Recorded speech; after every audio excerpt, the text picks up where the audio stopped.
Hello world, and welcome to the first episode of Kerbal Rocket School. This episode will cover the absolute basics of rocket building in Kerbal Space Program. We will explore the Kerbal Space Center and the vehicle assembly building.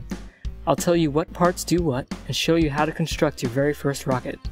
So, without further ado, let's get started.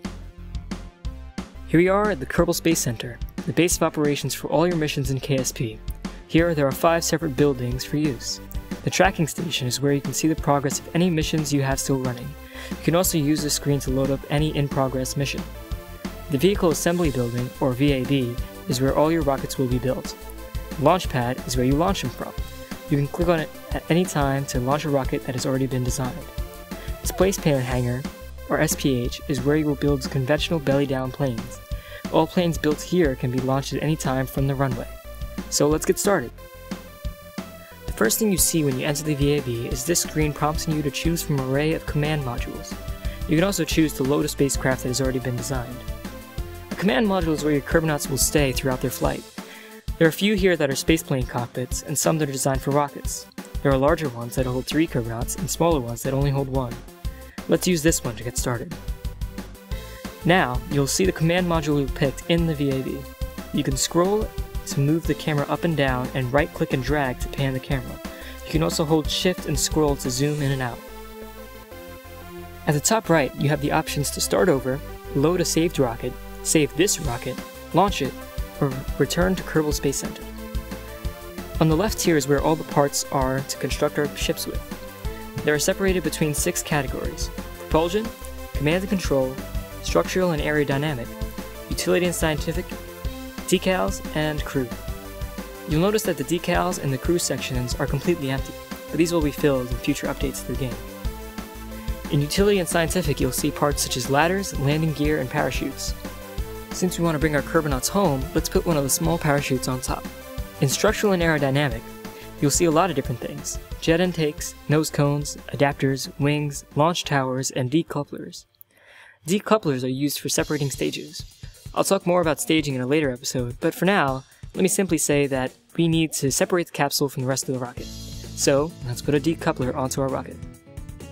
In command and control, you'll see winglets, canards, control surfaces, RCS thrusters, SAS units, and ASAS units. Winglets, canards, and control surfaces are used on atmospheric craft to maintain control of the ship.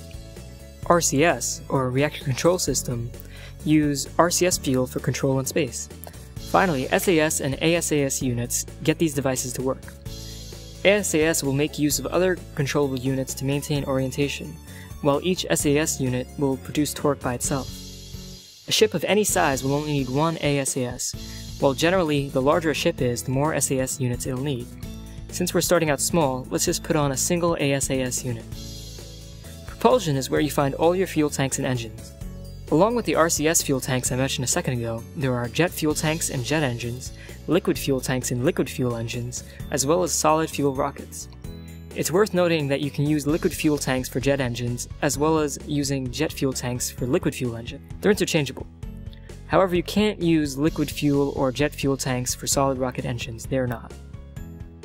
So obviously, jet engines are made for jets, so let's not use them right now. Liquid fuel engines are your run-of-the-mill rockets, and solid rocket boosters are best for launching your rocket. Once an SRB has been fired, you can't control it. Liquid fuel engines are, like I said, bread and butter rockets, and they can be controlled with a thrust gauge. Since we're building a basic rocket, we'll make it a liquid fuel rocket. We'll use one of the normal size fuel tanks. As you can see, there are 2 different engines for this size of rocket. The LVT-30 has more thrust but no vectoring, while the LV-245 has slightly less thrust but can use thrust vectoring. Thrust vectoring is when an engine can change its angle while being fired.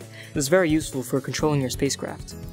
And since we have a small rocket, the more powerful engine is not needed, so let's use the LV-T45. And there you go, we have a usable rocket on our hands. And that's the end of this lesson, but before we finish here, let's fly this thing. Up at the top here, you can change the name of your spacecraft. I'll change mine to Jeb 1, after a very special Kerbal. And here we go, to the launch pad. Alright, here we are on the launch pad, and before we go, I just want to show you guys the basic controls of flying your ship. So, W and S control the pitch, A and D are the yaw, Q and E are the roll, T is to toggle the SAS, R is to toggle the RCS. To switch between cockpit view, you press C, and various other cameras are V.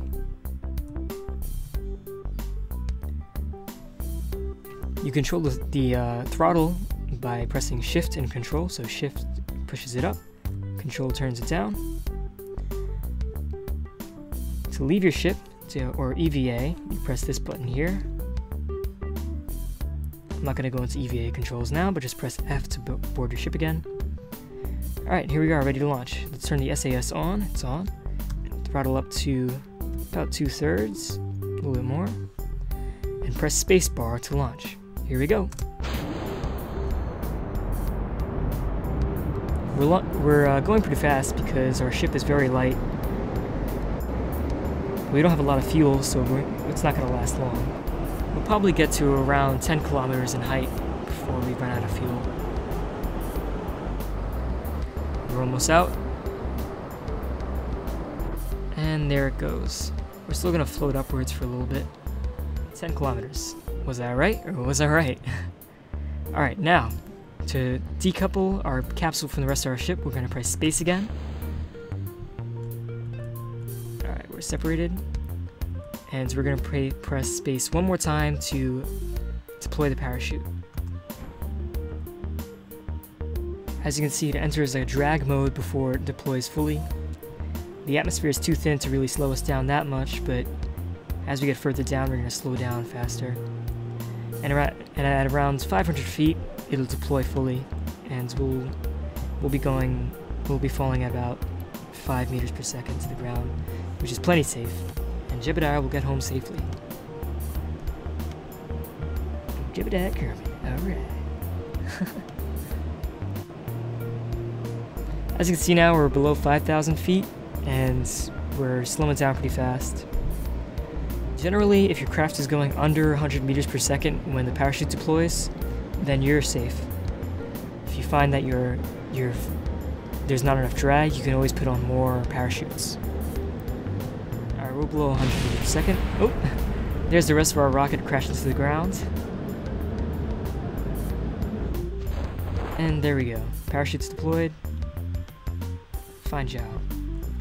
I should tell you now that you can use comma and period to change the time warp. You have a limited control when you're in atmosphere, but it's useful when you're falling to the ground, so I'm going to speed up time to around 3%, or 3 times. Speed up this fall a little bit.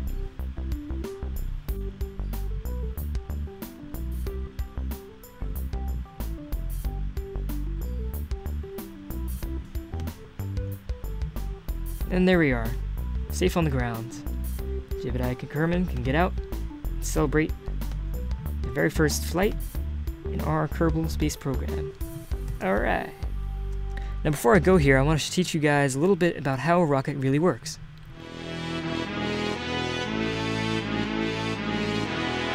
If you've taken any basic physics course, you've heard the phrase, "For every action, there is an equal and opposite reaction."